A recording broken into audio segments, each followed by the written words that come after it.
NCERT പാഠപുസ്തകങ്ങളിൽ നിന്ന് ഭരണഘടനയുടെ ആമുഖം ഒഴിവാക്കിയെന്ന ആരോപണത്തിൽ രാജ്യസഭയിൽ ഭരണപ്രതിപക്ഷ വാഗ്വാദം. BJP സർക്കാർ പരാജയപ്പെട്ടതിന് പിന്നാലെ മഹാത്മാഗാന്ധിയുടെയും ബാബാ സാഹിബ് അംബേദ്കറുടെയും പ്രതിമകൾ മാറ്റിയതുപോലെ ഭരണഘടനയുടെ അന്തസത്തയും നശിപ്പിക്കുന്നത് ജനങ്ങൾ അംഗീകരിക്കില്ലെന്ന് കോൺഗ്രസ് നേതാവ് മല്ലികാർജുൻ ഖാർഗെ പറഞ്ഞു.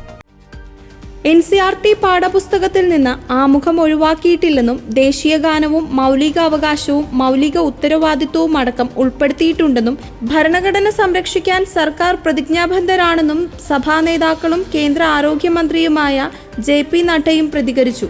ഖാർഗെയുടേത് ആശങ്ക മാത്രമാണെന്ന് ചൂണ്ടിക്കാട്ടിയാണ് അധ്യക്ഷൻ ജഗ്ദീപ് ധൻകർ സംസാരിക്കാൻ അനുവദിച്ചത്.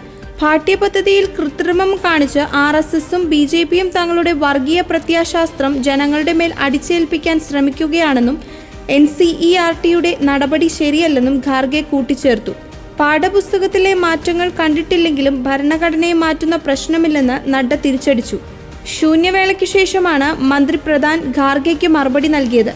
താൻ താഴ്മയോടെ വസ്തുതകൾ സഭയിൽ അവതരിപ്പിക്കാൻ ആഗ്രഹിക്കുന്നുവെന്ന് പറഞ്ഞ പ്രധാൻ ഇതുവരെ 7ാം ക്ലാസ് വരെയുള്ള പാഠപുസ്തകങ്ങൾ പ്രസിദ്ധീകരിച്ചിട്ടുണ്ടെന്ന് സഭയെ അറിയിച്ചു.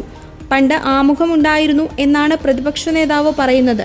6ാം ക്ലാസ്സിലെ പുതിയ പാഠപുസ്തകങ്ങളിലും ആമുഖമുണ്ട്.